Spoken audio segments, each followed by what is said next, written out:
Jangan emot itu, Ibnu jangan emot, diam.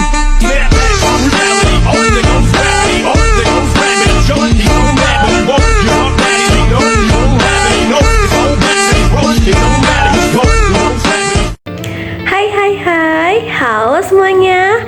Selamat datang di podcast Uang Kita. Bareng aku, Vivian, dan sahabat-sahabat aku yang selalu seru diajak ngobrolin tentang topik-topik keuangan. Sebelumnya, gimana nih kabar kalian? Semoga hari ini tetap semangat ya sampai nanti berganti hari. Kita di sini bakal ngebahas dua topik yang mungkin menurut kalian itu baku banget. Tapi jangan lupa, topik ini tuh penting banget buat masa depan kalian semua. Penasaran kan pasti? Tapi sebelumnya, kalian juga pasti penasaran gak sih aku mau ngobrol sama siapa aja? Yuk, kenalan sama teman-teman aku. Aku Aska. Aku sih jujur aja dulu mikir kalau pasar modal tuh cuma buat orang kaya. Tapi makin kesini sih aku makin kepo. Polia, dan aku di sini biar kalian semua nggak merasa sendirian kalau baru mulai ngerti soal saham dan OJK. Tenang, aku juga baru belajar kok. Halo, aku Intan. Tugas aku hari ini tuh meluruskan semua mitos ngawur yang beredar soal pasar modal, termasuk mitos dari kamu, Aska. Wah, Mak. Aku sih paling semangat pas udah ngomongin soal cuan dan juga resiko. Jadi jangan ngarep pembahasannya adem-adem aja ya.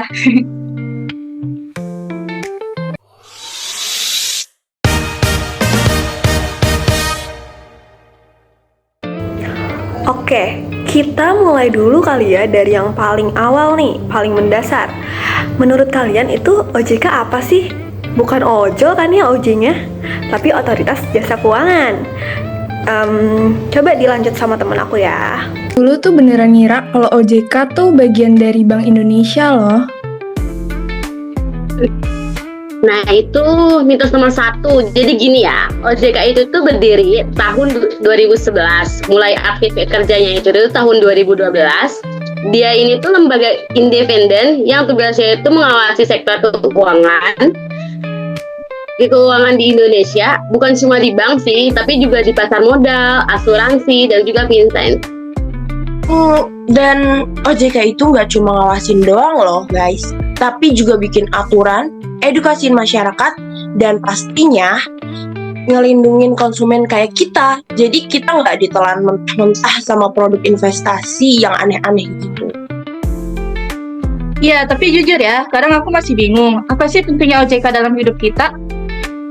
Aku sih cuma investor kecil-kecilan ya.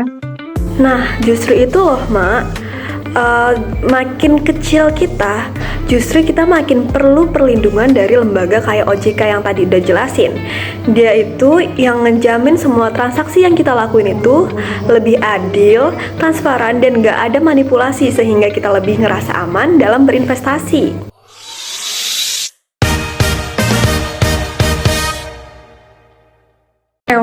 Ngomongin soal pasar modal, ternyata sejarahnya tuh panjang banget ya. Bahkan udah ada dari zaman Belanda tahun 1912 di Batavia. Keren gak sih?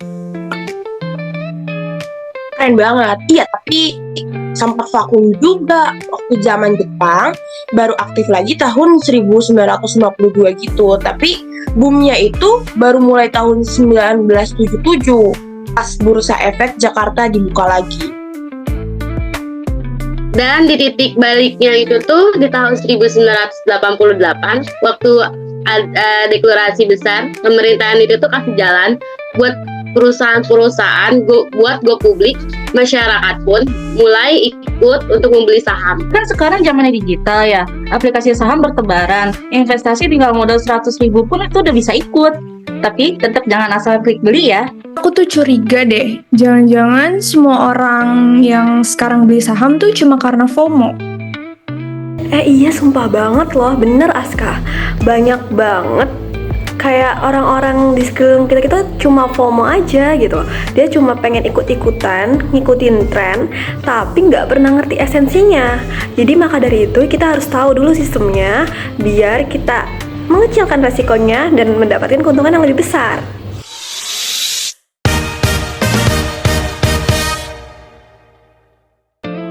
Kalian tahu gak sih siapa aja sih di dunia pasar modal ini?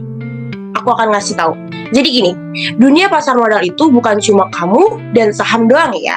Ada banyak tokoh di balik layar. Nah, yang pertama tentunya ada OJK sebagai regulator. Terus ada BI atau Bursa Efek Indonesia yang jadi pasarnya buat jual beli saham tersebut.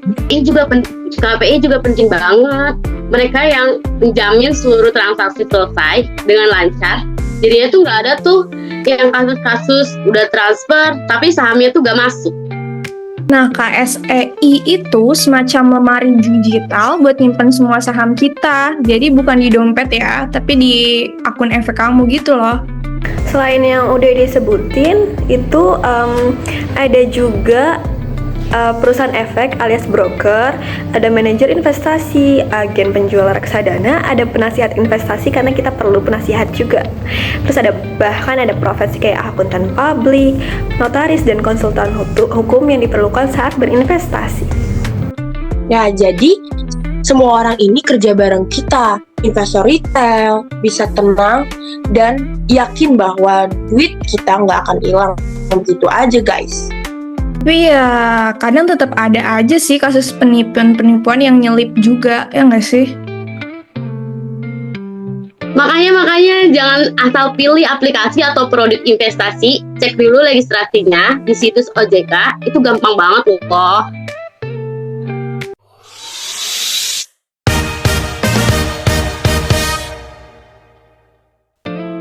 Oke, sekarang yang paling ditunggu-tunggu nih, kira-kira cuannya dari mana sih? Jelas dari saham ya, tapi ada juga sih obligasi, sukuk, reksadana, sampai ETF. Semuanya tuh punya karakteristik beda-beda. Dan pasar modal punya 2 tahap, yaitu yang pertama ada pasar perdana, yaitu pas IPO. Dan ada pasar sekunder, tempat saham diperjualbelikan antar investornya.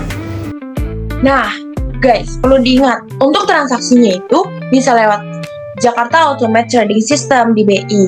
Dan kita bisa pantau lewat indeks seperti IHSG, LQ45, atau IDX30 buat tahu kondisi pasar itu sedang kayak gimana. Itu bukan kayak judi, harus ngeriset, analisis, dan sabar.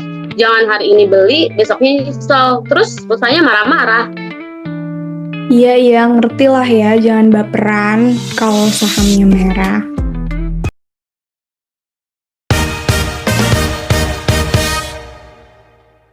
Tuh. Nah, guys, kenapa sih kita tuh harus peduli? Gini ya guys, aku jelasin. Pasar modal itu bisa dibilang sebagai motor penggerak ekonomi. Jadi, perusahaan bisa tumbuh karena dapat dana dari masyarakat. Bisa tumbuh karena investasi itu bantu mencapai tujuan finansial, misalnya kayak buat nikah, beli rumah, atau dana pensiun buat nanti.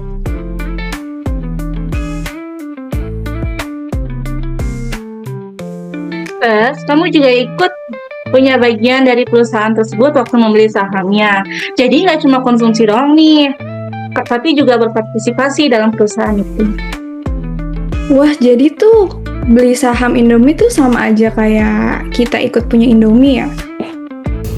Kurang lebih gitu sih. Tapi ya jangan berharap kamu bisa ngatur rasa minyak kan. Jadi kalau misalkan untung rugi, ya itu resiko kamu.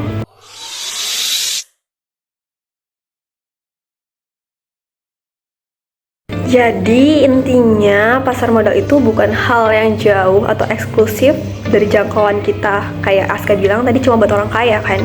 Kita semua bisa ikut kok, dan OJK itu ada buat ngejaga kita biar tetap aman. Intinya tuh jangan pernah malu juga buat mulai dari kecil. 100.000 pertama itu bisa jadi awal yang luar biasa banget. Betul banget. Yang penting guys, kita tuh harus belajar dulu, jangan asal ikut-ikutan. Terus kita juga harus bisa pahami resikonya terlebih dahulu. Dan juga pastikan semua yang kamu pilih itu ilegal dan terdaftar di OJK ya guys. Oke deh, sampai di sini dulu episode kali ini. Jangan lupa nabung sahamnya dan pikirin keuangan kamu mulai dari sekarang. Thank Thank you ya guys udah dengerin kita di podcast Uang Kita. Sampai ketemu di lain waktu. Bye.